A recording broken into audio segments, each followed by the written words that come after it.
Hey guys, welcome to my channel Kanak's Kitchen again.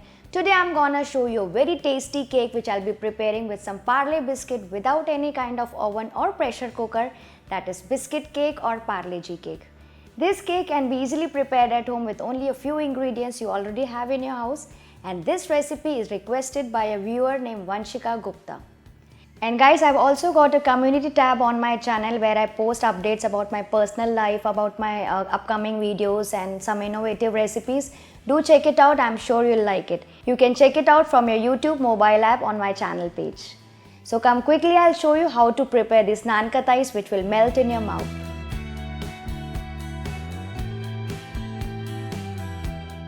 Here I've got this old container which every household has. Just make sure it has a thick bottom. In this I am going to keep this ring mold as a base or stand to keep the cake tin. You can use any stand you have available. I am not using any water or salt here.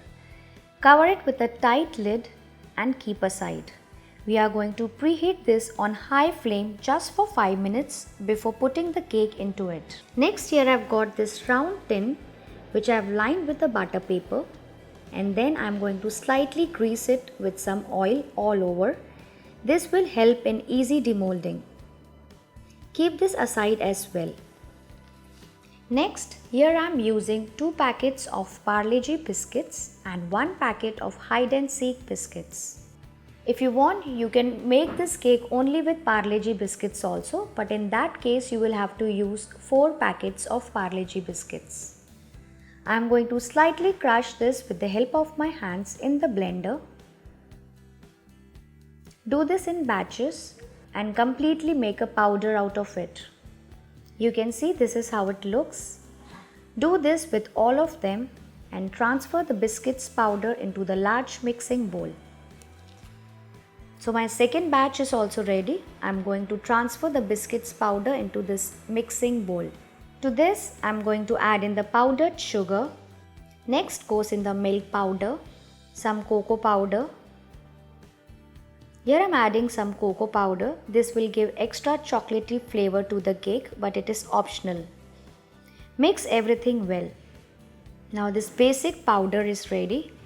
To this, I am going to add in the milk little by little and give everything a good mix.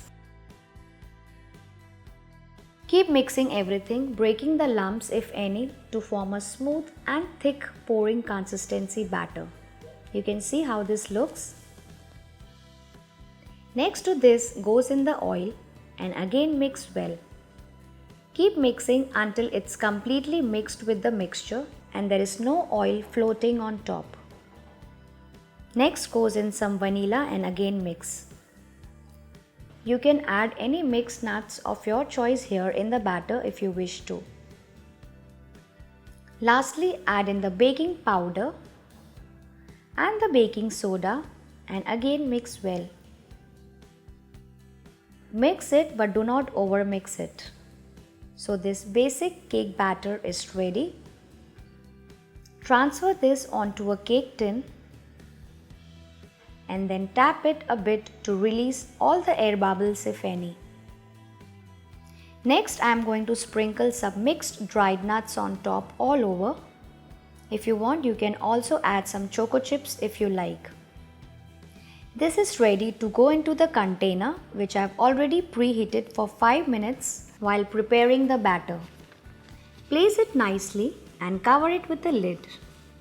Now keep it on medium flame for about 12 minutes and then let it cook on the lowest flame for another 35 to 40 minutes or until done.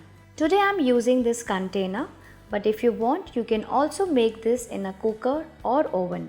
The tips are mentioned in the description box below. Now it's been 40 minutes. Let's remove the lid and check. As you can see, it's nicely puffed up with good color on it. And it has also left the corners as well slightly. Remove it out of the pan and let it stand for about 10 to 15 minutes before demolding it. Next, I am going to run a sharp knife around the edges. Turn it upside down onto a plate and then slowly lift up the cake tin. You can see how beautifully and easily it has come out. Turn it back onto the top. And now this cake is ready. If you want, you can drizzle some chocolate sauce over it.